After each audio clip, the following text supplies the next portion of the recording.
ರಾಜ್ಯದ ಸುದ್ದಿಗಳಿಗೆ ಬರೋಣ. ಬಡ ರೋಗಿಗಳ ಬಗ್ಗೆ ಸರ್ಕಾರ ದಿವ್ಯ ನಿರ್ಲಕ್ಷ್ಯವನ್ನ ತೋರ್ತಾ ಇದೆಯಲ್ಲ, ಯಾಕೆ ಅಂತ ಹಿಂಗೆ ಹೇಳ್ತಾ ಇದ್ದೀನಿ. ವಿಕ್ಟೋರಿಯಾ ಹಾಸ್ಪಿಟಲ್ ಬಹಳ ಪ್ರಸಿದ್ಧವಾದಂತಹ ಬಡ ರೋಗಿಗಳು ಅತ್ಯಂತ ಹೆಚ್ಚಾಗಿ ಬರುವಂತಹ ವಿಕ್ಟೋರಿಯಾ ಆಸ್ಪತ್ರೆಯಲ್ಲಿ ಬಡ ರೋಗಿಗಳ ಬಗ್ಗೆ ತೀವ್ರ ಅಸಡ್ಡೆ. ಯಾಕಂತಂದ್ರೆ ಎಷ್ಟರ ಮಟ್ಟಿಗೆ ಅಂತಂದ್ರೆ ಆಸ್ಪತ್ರೆಯಲ್ಲಿ ಕುಳಿತುಕೊಳ್ಳುವ ಕನಿಷ್ಠ ಸೌಲಭ್ಯವೂ ಇಲ್ಲ. ಫುಟ್ಪಾತ್ ನಲ್ಲೇ ಕೂತ್ಕೊಂಡು ರೋಗಿಗಳ ಸಂಬಂಧಿಕರು ಪರದಾಡಬೇಕಾಗಿದೆ. ವೇಟಿಂಗ್ ರೂಮ್ ಅಂತೂ ಮೊದಲೇ ಇಲ್ಲ, ಬಿಸಿಲಿನಲ್ಲೇ ಕುಳಿತುಕೊಳ್ಳುವಂತ ಪರಿಸ್ಥಿತಿ. ಬಡ ರೋಗಿಗಳ ಬಗ್ಗೆ ಸರ್ಕಾರ ಇಷ್ಟೊಂದು ದಿವ್ಯ ನಿರ್ಲಕ್ಷ್ಯ ಯಾಕೆ ಅಂತ ಒಂದೊಂದು ಮುಖ್ಯಮಂತ್ರಿಗಳ ಆಫೀಸ್ ರಿನೋವೇಷನ್ ಮಾಡ್ಕೊಳ್ಳೋದಕ್ಕೆ ಅಥವಾ ಇನ್ಯಾವ್ಯಾವುದೋ ಮಂತ್ರಿಗಳ ಆಫೀಸ್ ರಿನೋವೇಷನ್ ಮಾಡ್ಕೊಳ್ಳೋದಕ್ಕೆ, ಮನೆ ರಿನೋವೇಷನ್ ಮಾಡ್ಕೊಳ್ಳೋದಕ್ಕೆ ಹಣ ಬಳಸಿದ್ರು ಅನ್ನೋ ಆರೋಪ ಇದೆ. ಆದರೆ ಬಡ ಜನರು ಬರುವಂತಹ ಆಸ್ಪತ್ರೆ ಲಕ್ಸುರಿ ಅಲ್ಲ, ಇದು ಮಿನಿಮಮ್ ಬೇಸಿಕ್, ಇದು ಆಸ್ಪತ್ರೆ. ಸೊ ಅಂತ ಆಸ್ಪತ್ರೆಯಲ್ಲಿ ಕುಳಿತುಕೊಳ್ಳುವ ಸೌಲಭ್ಯ ಕೂಡ ಇಲ್ಲ ಅಂತಂದ್ರೆ ಎಂಥ ದುರಂತದ ಪರಿಸ್ಥಿತಿ ಇದು. ಹೌದಾ, ಏನು ತೋರ್ಸಕ್ಕೆ ಬಂದಿದ್ದೀರಾ? ನಾವು ಕಾಲೂರಿ ನಮ್ಮ ಯಜಮಾನ್ರಿಗೆ ಕಾಲೂರಿಗೆ ಅಡ್ಮಿಟ್ ಮಾಡ್ಕೊಂಡವ್ರೆ, ಅದಕ್ಕೆ ಬಂದಿದ್ದೀವಿ. ಕೂತ್ಕೊಳ್ಳೋಕ್ಕೆಲ್ಲ ವ್ಯವಸ್ಥೆ ಇದೆಯಾ? ಎಲ್ಲ ಐತೆ, ಇನ್ನೊಂದು ಬಿಸಿಲಾಗ ಕೂತ್ಕೊಳ್ತಾ ಇದ್ದೀವಿ. ಅದು ಒಳಗೆ ಹೋದ್ರೆ ಆಚೆಗೆ ಹೋಗ್ರಿ ಅಂತಾರೆ, ಯಾರು ಇರ್ಬೋದು ಅಂತಾರೆ. ಈಗ ಈಚೆಗೆ ಬಂದು ಹಿಂಗೆ ಬಿಸಿಲಾಗ ಕೂತ್ಕೊಂಡು ಶೆಲ್ಟರ್ ಮಾಡಿದ್ರೆ ಒಳ್ಳೇದಲ್ಲ? ಒಳ್ಳೇದೇ, ನಮ್ಗೆ ಸೆಟ್ ಮಾಡಿದ್ರೆ ಆಡ್ಬೇಕಲ್ಲ. ಇನ್ನಷ್ಟು ಅಪ್ಡೇಟ್ ಪಡ್ಕೊಂಡು ನನ್ನ ಪ್ರತಿನಿಧಿ ದೀಪ್ತಿ ತೋಳ್ಪಾಡಿ ಲೈವ್ ಕನೆಕ್ಟ್ ಆಗಿದ್ದಾರೆ. ದೀಪ್ತಿ, ಅಷ್ಟೊಂದು ಫೇಮಸ್ ಆಸ್ಪತ್ರೆ ವಿಕ್ಟೋರಿಯಾ ಆಸ್ಪತ್ರೆ ಅಂದರೆ ಅಲ್ಲಿ ಎಲ್ಲೆಲ್ಲಿಂದ ಪಾಪ ಬಡ ಜನರು ಬಂದು ಟ್ರೀಟ್ಮೆಂಟ್ಗೋಸ್ಕರ ಬರ್ತಾರೆ. ಆದರೆ ಅಂಥವ್ರಿಗೆ ಕನಿಷ್ಠ ಕೂತ್ಕೊಳ್ಳೋಕೆ ಒಂದು ಸೌಲಭ್ಯ ಯಾಕೆ ಮಾಡಿಲ್ಲ? ವಿಕ್ಟೋರಿಯಾ ಆಸ್ಪತ್ರೆಯ ನಿರ್ದೇಶಕರು ಅಥವಾ ಸಂಬಂಧಪಟ್ಟ ಅಧಿಕಾರಿಗಳು ಏನು ಹೇಳ್ತಾರೆ? ನೀವು ಅವ್ರನ್ನೆಲ್ಲ ಮಾತಾಡ್ಸೋಂಥ ಪ್ರಯತ್ನ ಮಾಡಿದ್ರಾ ದೀಪ್ತಿ? ಶ್ರೀಲಕ್ಷ್ಮಿ, ಮೊದಲೇ ಸರ್ಕಾರಿ ಆಸ್ಪತ್ರೆ ಅಂದರೆ ಜನ ಮೂಗು ಮುರಿತಾರೆ. ಇಂತಹ ಪ್ರಕರಣಗಳು ಅವರನ್ನು ಮತ್ತಷ್ಟು ದೂರ ತಳ್ಳುತ್ತೆ. ಯೋಜನೆಗಳ ಮೇಲೆ ಯೋಜನೆಯನ್ನು ಪರಿಚಯಿಸುವಂತಹ ಆರೋಗ್ಯ ಇಲಾಖೆ ಕನಿಷ್ಠ ಸೌಲಭ್ಯಗಳನ್ನು ಕೊಡೋದ್ರಲ್ಲಿ ವಿಫಲ ಆಗಿದೆ ಅನ್ನೋದು ಈ ಒಂದು ಉದಾಹರಣೆಯಿಂದ ಗೊತ್ತಾಗುತ್ತೆ. ಅಂದರೆ ವಿಕ್ಟೋರಿಯಾ ಆಸ್ಪತ್ರೆ ಅಷ್ಟು ದೊಡ್ಡ ಆಸ್ಪತ್ರೆ, ಅಲ್ಲಿ ದಿನನಿತ್ಯ ಸಾವಿರಾರು ಸಂಖ್ಯೆಯಲ್ಲಿ ಬಂದು ರೋಗಿಗಳು OPDಯಲ್ಲಿ ಟ್ರೀಟ್ಮೆಂಟನ್ನು ತಗೋತಾರೆ, ಜೊತೆಗೆ ಅಡ್ಮಿಟ್ ಕೂಡ ಆಗ್ತಾರೆ. ಹೀಗೆ ಅಡ್ಮಿಟ್ ಆಗುವಂತಹ ರೋಗಿಗಳ ಸಂಬಂಧಿಕರು ಅಲ್ಲಿ ಕಾಯೋದಕ್ಕೆ ಸ್ಥಳ ಇಲ್ಲದೆ ಪರದಾಡ್ತಾ ಇದ್ದಾರೆ. ಜಯದೇವ ಆಸ್ಪತ್ರೆ ಇರ್ಬೋದು, KC ಜನರಲ್ ಆಸ್ಪತ್ರೆ ಇರ್ಬೋದು, ಬೌರಿಂಗ್ ಆಸ್ಪತ್ರೆ ಇರ್ಬೋದು, ಈ ಆಸ್ಪತ್ರೆಗಳಲ್ಲಿ ಕನಿಷ್ಠವಾಗಿ ಒಂದು ವೆಯ್ಟಿಂಗ್ ರೂಮ್ ಅಂತ ಆದರೂ ಮಾಡಿರ್ತಾರೆ. ಅಲ್ಲಿ ರೋಗಿಗಳು ಕೂತಿರ್ತಾರೆ. ಅಟೆಂಡರ್ಸ್ ಕೂತಿರುವಂಥವರಿಗೆ ಏನಾದರೂ ಎಮರ್ಜೆನ್ಸಿ ಬೇಕು ಅಂತ ಹೇಳಿದ್ರೆ ಅವರಿಗೆ ಫೋನ್ ಮಾಡಿ ಅಥವಾ ಅಲ್ಲಿಗೆ ಬಂದು ಕರೆದು ಹೋಗುವಂತಹ ವ್ಯವಸ್ಥೆಗಳನ್ನು ಮಾಡಿಕೊಳ್ಳಲಾಗಿದೆ. ಆದರೆ ಆಶ್ಚರ್ಯ ಅಂತ ಹೇಳಿದ್ರೆ, ದೊಡ್ಡ ಆಸ್ಪತ್ರೆ ವಿಕ್ಟೋರಿಯಾ ಆಸ್ಪತ್ರೆ ಬೆಂಗಳೂರಿನಲ್ಲಿ ಅತಿ ದೊಡ್ಡ ಸರ್ಕಾರಿ ಆಸ್ಪತ್ರೆ ಅನ್ನೋ ಹೆಗ್ಗಳಿಕೆಗೆ ಪಾತ್ರವಾಗಿದೆ. ಆದರೆ ಈ ಆಸ್ಪತ್ರೆಯಲ್ಲಿ ಕನಿಷ್ಠ ಕೂತ್ಕೊಳ್ಳೋದಕ್ಕೂ ಕೂಡ ಯಾವುದೇ ರೀತಿಯಾಗಿ ಸೌಲಭ್ಯಗಳನ್ನು ಮಾಡಿಲ್ಲ. ವೈಟಿಂಗ್ ರೂಮ್ ಇಲ್ಲ, ಅಲ್ಲೇ ಫುಟ್ಪಾತ್ನಲ್ಲೇ ತುಂಬ ಗಲೀಜು ಕೂಡ ಇದೆ. ಆ ಡಸ್ಟ್ಬಿನ್ಗಳೆಲ್ಲ ಬಿದ್ದಿರುವಂಥದ್ದು, ಕಸ ಅಲ್ಲೇ ಹಾಕ್ತಾರೆ. ಅದ್ರ ಪಕ್ಕದಲ್ಲಿ ಇವರು ಕೂತ್ಕೊಳ್ಬೇಕಾದಂತಹ ಪರಿಸ್ಥಿತಿ ಇದೆ. ಆರೋಗ್ಯ ಸಚಿವರ ಗಮನಕ್ಕೆ ತರುವಂತಹ ಪ್ರಯತ್ನವನ್ನು ರಿಪಬ್ಲಿಕ್ ಕನ್ನಡ ಮಾಡಿದೆ.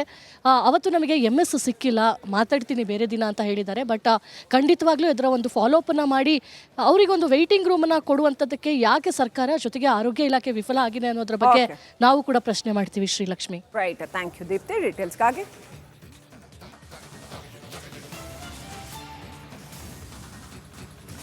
ರಾಜ್ಯದ ಸುದ್ದಿಗಳಿಗೆ ಬರೋಣ.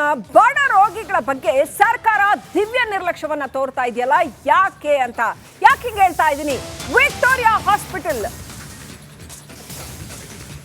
ಬಹಳ ಪ್ರಸಿದ್ಧವಾದಂತಹ ಬಡ ರೋಗಿಗಳು ಅತ್ಯಂತ ಹೆಚ್ಚಾಗಿ ಬರುವಂತಹ ವಿಕ್ಟೋರಿಯಾ ಆಸ್ಪತ್ರೆಯಲ್ಲಿ ಬಡ ರೋಗಿಗಳ ಬಗ್ಗೆ ತೀವ್ರ ಅಸಡ್ಡೆ. ಯಾಕಂತಂದ್ರೆ ಎಷ್ಟರ ಮಟ್ಟಿಗೆ ಅಂತಂದ್ರೆ ಆಸ್ಪತ್ರೆಯಲ್ಲಿ ಕುಳಿತುಕೊಳ್ಳುವ ಕನಿಷ್ಠ ಸೌಲಭ್ಯವೂ ಇಲ್ಲ. ಫುಟ್ಪಾತ್ ನಲ್ಲೇ ಕೂತ್ಕೊಂಡು ರೋಗಿಗಳ ಸಂಬಂಧಿಕರು ಪರದಾಡಬೇಕಾಗಿದೆ. ವೇಟಿಂಗ್ ರೂಮ್ ಅಂತೂ ಮೊದಲೇ ಇಲ್ಲ, ಬಿಸಿಲಿನಲ್ಲೇ ಕುಳಿತುಕೊಳ್ಳುವಂತ ಪರಿಸ್ಥಿತಿ. ಬಡ ರೋಗಿಗಳ ಬಗ್ಗೆ ಸರ್ಕಾರ ಇಷ್ಟೊಂದು ದಿವ್ಯ ನಿರ್ಲಕ್ಷ್ಯ ಯಾಕೆ ಅಂತ ಒಂದೊಂದು ಮುಖ್ಯಮಂತ್ರಿಗಳ ಆಫೀಸ್ ರಿನೋವೇಷನ್ ಮಾಡ್ಕೊಳ್ಳೋದಕ್ಕೆ ಅಥವಾ ಇನ್ಯಾವ್ಯಾವುದೋ ಮಂತ್ರಿಗಳ ಆಫೀಸ್ ರಿನೋವೇಷನ್ ಮಾಡ್ಕೊಳ್ಳೋದಕ್ಕೆ, ಮನೆ ರಿನೋವೇಷನ್ ಮಾಡ್ಕೊಳ್ಳೋದಕ್ಕೆ ಹಣ ಬಳಸಿದ್ರು ಅನ್ನೋ ಆರೋಪ ಇದೆ. ಆದರೆ ಬಡ ಜನರು ಬರುವಂತಹ ಆಸ್ಪತ್ರೆ ಲಕ್ಸುರಿ ಅಲ್ಲ, ಇದು ಮಿನಿಮಮ್ ಬೇಸಿಕ್, ಇದು ಆಸ್ಪತ್ರೆ. ಸೊ ಅಂತ ಆಸ್ಪತ್ರೆಯಲ್ಲಿ ಕುಳಿತುಕೊಳ್ಳುವ ಸೌಲಭ್ಯ ಕೂಡ ಇಲ್ಲ ಅಂತಂದ್ರೆ ಎಂಥ ದುರಂತದ ಪರಿಸ್ಥಿತಿ ಇದು. ಹೌದಾ, ಏನು ತೋರ್ಸಕ್ಕೆ ಬಂದಿದ್ದೀರಾ? ನಾವು ಕಾಲೂರಿ ನಮ್ಮ ಯಜಮಾನ್ರಿಗೆ ಕಾಲೂರಿಗೆ ಅಡ್ಮಿಟ್ ಮಾಡ್ಕೊಂಡವ್ರೆ, ಅದಕ್ಕೆ ಬಂದಿದ್ದೀವಿ. ಕೂತ್ಕೊಳ್ಳೋಕ್ಕೆಲ್ಲ ವ್ಯವಸ್ಥೆ ಇದೆಯಾ? ಎಲ್ಲ ಐತೆ, ಇನ್ನೊಂದು ಬಿಸಿಲಾಗ ಕೂತ್ಕೊಳ್ತಾ ಇದ್ದೀವಿ. ಅದು ಒಳಗೆ ಹೋದ್ರೆ ಆಚೆಗೆ ಹೋಗ್ರಿ ಅಂತಾರೆ, ಯಾರು ಇರ್ಬೋದು ಅಂತಾರೆ. ಈಗ ಈಚೆಗೆ ಬಂದು ಹಿಂಗೆ ಬಿಸಿಲಾಗ ಕೂತ್ಕೊಂಡು ಶೆಲ್ಟರ್ ಮಾಡಿದ್ರೆ ಒಳ್ಳೇದಲ್ಲ? ಒಳ್ಳೇದೇ, ನಮ್ಗೆ ಸೆಟ್ ಮಾಡಿದ್ರೆ ಆಡ್ಬೇಕಲ್ಲ. ಇನ್ನಷ್ಟು ಅಪ್ಡೇಟ್ ಪಡ್ಕೊಂಡು ನನ್ನ ಪ್ರತಿನಿಧಿ ದೀಪ್ತಿ ತೋಳ್ಪಾಡಿ ಲೈವ್ ಕನೆಕ್ಟ್ ಆಗಿದ್ದಾರೆ. ದೀಪ್ತಿ ಅಷ್ಟೊಂದು ಫೇಮಸ್ ಆಸ್ಪತ್ರೆ ವಿಕ್ಟೋರಿಯಾ ಆಸ್ಪತ್ರೆ ಅಂದರೆ ಅಲ್ಲಿ ಎಲ್ಲೆಲ್ಲಿಂದ ಪಾಪ ಬಡ ಜನರು ಬಂದು ಟ್ರೀಟ್ಮೆಂಟ್ಗೋಸ್ಕರ ಬರ್ತಾರೆ. ಆದರೆ ಅಂಥವ್ರಿಗೆ ಕನಿಷ್ಠ ಕೂತ್ಕೊಳ್ಳೋಕೆ ಒಂದು ಸೌಲಭ್ಯ ಯಾಕೆ ಮಾಡಿಲ್ಲ? ವಿಕ್ಟೋರಿಯಾ ಆಸ್ಪತ್ರೆಯ ನಿರ್ದೇಶಕರು ಅಥವಾ ಸಂಬಂಧಪಟ್ಟ ಅಧಿಕಾರಿಗಳು ಏನು ಹೇಳ್ತಾರೆ? ನೀವು ಅವ್ರನ್ನೆಲ್ಲ ಮಾತಾಡ್ಸೋಂಥ ಪ್ರಯತ್ನ ಮಾಡಿದ್ರಾ ದೀಪ್ತಿ? ಶ್ರೀಲಕ್ಷ್ಮಿ, ಮೊದಲೇ ಸರ್ಕಾರಿ ಆಸ್ಪತ್ರೆ ಅಂದರೆ ಜನ ಮೂಗು ಮುರಿತಾರೆ. ಇಂತಹ ಪ್ರಕರಣಗಳು ಅವ್ರನ್ನ ಮತ್ತಷ್ಟು ದೂರ ತಳ್ಳುತ್ತೆ. ಯೋಜನೆಗಳ ಮೇಲೆ ಯೋಜನೆಯನ್ನು ಪರಿಚಯಿಸುವಂತಹ ಆರೋಗ್ಯ ಇಲಾಖೆ ಕನಿಷ್ಠ ಸೌಲಭ್ಯಗಳನ್ನು ಕೊಡೋದ್ರಲ್ಲಿ ವಿಫಲ ಆಗಿದೆ ಅನ್ನೋದು ಈ ಒಂದು ಉದಾಹರಣೆಯಿಂದ ಗೊತ್ತಾಗುತ್ತೆ. ಅಂದರೆ ವಿಕ್ಟೋರಿಯಾ ಆಸ್ಪತ್ರೆ ಅಷ್ಟು ದೊಡ್ಡ ಆಸ್ಪತ್ರೆ, ಅಲ್ಲಿ ದಿನನಿತ್ಯ ಸಾವಿರಾರು ಸಂಖ್ಯೆಯಲ್ಲಿ ಬಂದು ರೋಗಿಗಳು OPDಯಲ್ಲಿ ಟ್ರೀಟ್ಮೆಂಟನ್ನು ತಗೋತಾರೆ, ಜೊತೆಗೆ ಅಡ್ಮಿಟ್ ಕೂಡ ಆಗ್ತಾರೆ. ಹೀಗೆ ಅಡ್ಮಿಟ್ ಆಗುವಂತಹ ರೋಗಿಗಳ ಸಂಬಂಧಿಕರು ಅಲ್ಲಿ ಕಾಯೋದಕ್ಕೆ ಸ್ಥಳ ಇಲ್ಲದೆ ಪರದಾಡ್ತಾ ಇದ್ದಾರೆ. ಜಯದೇವ ಆಸ್ಪತ್ರೆ ಇರ್ಬೋದು, KC ಜನರಲ್ ಆಸ್ಪತ್ರೆ ಇರ್ಬೋದು, ಬೌರಿಂಗ್ ಆಸ್ಪತ್ರೆ ಇರ್ಬೋದು, ಈ ಆಸ್ಪತ್ರೆಗಳಲ್ಲಿ ಕನಿಷ್ಠವಾಗಿ ಒಂದು ವೆಯ್ಟಿಂಗ್ ರೂಮ್ ಅಂತ ಆದರೂ ಮಾಡಿರ್ತಾರೆ. ಅಲ್ಲಿ ರೋಗಿಗಳು ಕೂತಿರ್ತಾರೆ.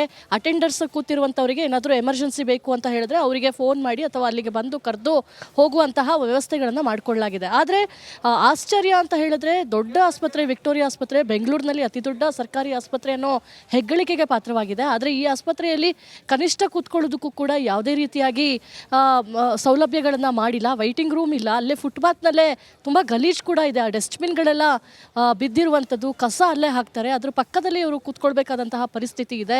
ಆರೋಗ್ಯ ಸಚಿವರ ಗಮನಕ್ಕೆ ತರುವಂತಹ ಪ್ರಯತ್ನವನ್ನು ರಿಪಬ್ಲಿಕ್ ಕನ್ನಡ ಮಾಡಿದೆ.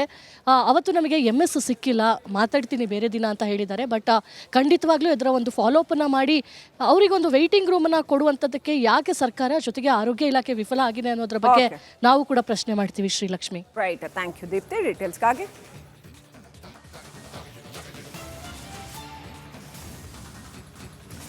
ರಾಜ್ಯದ ಸುದ್ದಿಗಳಿಗೆ ಬರೋಣ. ಬಡ ರೋಗಿಗಳ ಬಗ್ಗೆ ಸರ್ಕಾರ ದಿವ್ಯ ನಿರ್ಲಕ್ಷ್ಯವನ್ನ ತೋರ್ತಾ ಇದೆಯಲ್ಲ, ಯಾಕೆ ಅಂತ ಯಾಕೆ ಹಿಂಗೆ ಹೇಳ್ತಾ ಇದ್ದೀನಿ? ವಿಕ್ಟೋರಿಯಾ ಹಾಸ್ಪಿಟಲ್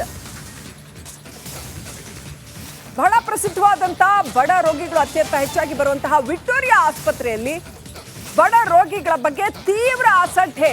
ಯಾಕಂತಂದ್ರೆ ಎಷ್ಟರ ಮಟ್ಟಿಗೆ ಅಂತಂದ್ರೆ ಆಸ್ಪತ್ರೆಯಲ್ಲಿ ಕುಳಿತುಕೊಳ್ಳುವ ಕನಿಷ್ಠ ಸೌಲಭ್ಯವೂ ಇಲ್ಲ. ಫುಟ್ಪಾತ್ನಲ್ಲೇ ಕೂತ್ಕೊಂಡು ರೋಗಿಗಳ ಸಂಬಂಧಿಕರು ಪರದಾಡಬೇಕಾಗಿದೆ. ವೇಟಿಂಗ್ ರೂಮ್ ಅಂತೂ ಮೊದಲೇ ಇಲ್ಲ, ಬಿಸಿಲಿನಲ್ಲೇ ಕುಳಿತುಕೊಳ್ಳುವಂಥ ಪರಿಸ್ಥಿತಿ. ಬಡ ರೋಗಿಗಳ ಬಗ್ಗೆ ಸರ್ಕಾರ ಇಷ್ಟೊಂದು ದಿವ್ಯ ನಿರ್ಲಕ್ಷ್ಯ ಯಾಕೆ ಅಂತ ಒಂದೊಂದು ಮುಖ್ಯಮಂತ್ರಿಗಳ ಆಫೀಸ್ ರಿನೋವೇಷನ್ ಮಾಡ್ಕೊಳ್ಳೋದಕ್ಕೆ ಅಥವಾ ಇನ್ಯಾವ್ಯಾವುದೋ ಮಂತ್ರಿಗಳ ಆಫೀಸ್ ರಿನೋವೇಷನ್ ಮಾಡ್ಕೊಳ್ಳೋದಕ್ಕೆ, ಮನೆ ರಿನೋವೇಷನ್ ಮಾಡ್ಕೊಳ್ಳೋದಕ್ಕೆ ಹಣ ಬಳಸಿದ್ರು ಅನ್ನೋ ಆರೋಪ ಇದೆ.